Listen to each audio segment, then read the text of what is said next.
Hello. In this video, we are going to learn how to apply what we learned about points, lines, and planes to solve problems.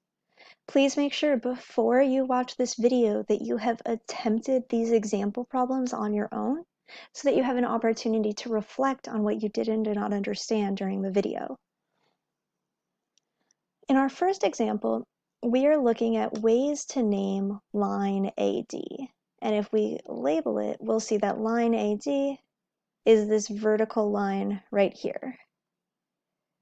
Remember that to name a line, you either need a lowercase letter that is along the line or any 2 points on it. So I see that points A, D, and F all lie along the same line. So I could do something like line segment AF, or line AF. I could also do line DF. Remember also, when you're naming lines, you can rearrange the letters. This isn't true for rays, but for lines you can. So I could do any of these different names of my line.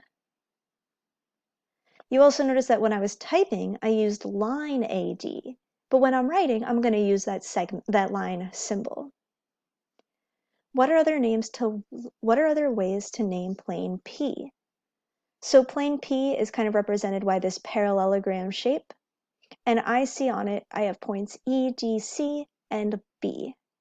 You notice that the P is not a point because it doesn't have that dot symbol next to it.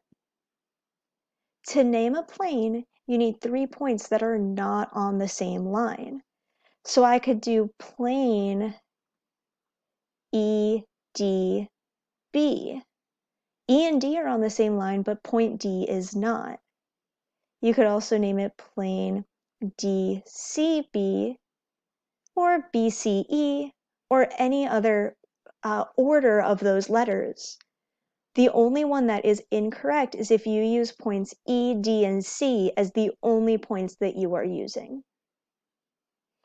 So name 3 collinear points. So those are points that lie on the same line. You could use points A, D, and F because they are on a line together, or points E, D, and C. You notice I'm not including point B because it's not on a line on either of those 2 lines that we're using. And finally, name 4 coplanar points, 4 points that lie on the same plane. So here, I could use points E, D, C, and B. Can you think of any other set of points that might be on the same line, or on the same plane? You could actually use points A, D, F, and B, or A, D, F, and E, C, D, because you could use 2 lines to make a plane as well. Try to picture that in your head. In our next example, we see a line with 3 points on it, and they want us to name 3 segments in the diagram. So segments that I see this segment right here, which I could name segment BC. You notice I am not using the arrows because I'm talking about segments. I see this segment between A and B, so I could name it segment AB. And I see the segment that goes all the way from A to C, which I could name segment AC.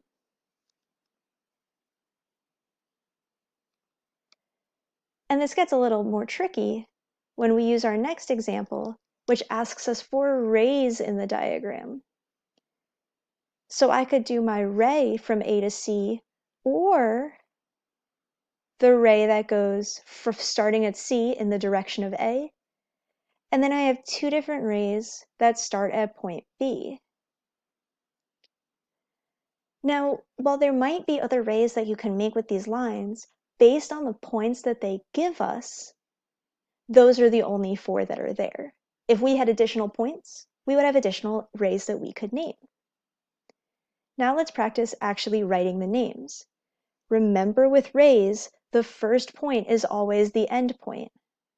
So this ray right here is going to be ray BC because it starts at B and goes towards C. This ray is going to be BA because it starts at B and goes towards A. So let me record those two.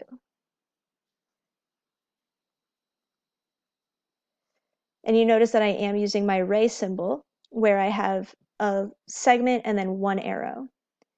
Now let's look at this third ray. It starts at point A, so that's going to be my first letter, and it goes towards point C, so that's my second, and then I draw my symbol, so that's ray A, C.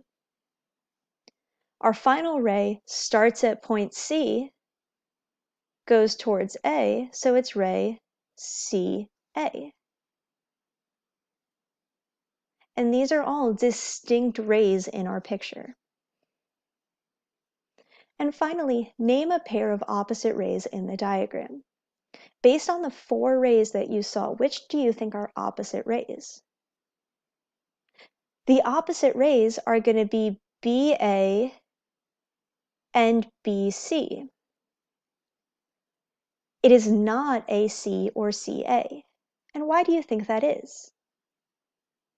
That is because, according to the definition of opposite rays have to have the same endpoint. They must have the same endpoint. And AC and CA do not have the same endpoint. One starts at A, one starts at C. But BA and BC share the endpoint right here. And our final example is going to require a little more imagination on your part. It asks, what is the intersection of plane ABC and plane BCD?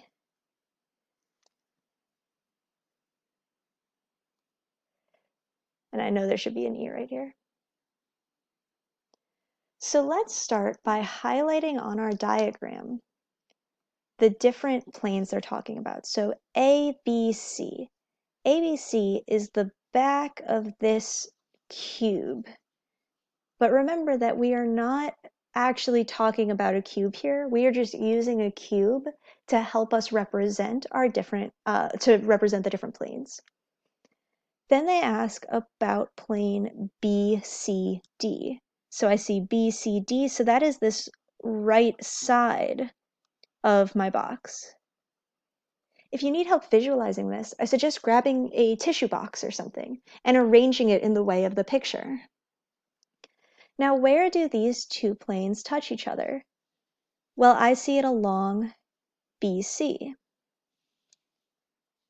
They don't touch along the top because this plane BCD doesn't go along the top of AB. And you could use that same method to go through the rest of the lines. But am I going to call it a segment? Am I going to call it a ray? Or am I going to call it a line?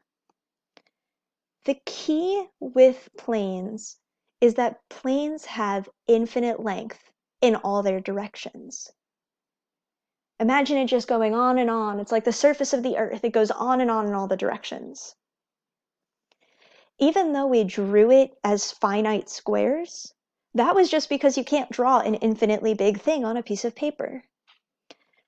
So we need to know that this line is actually going to extend up and up and up and down and down and down.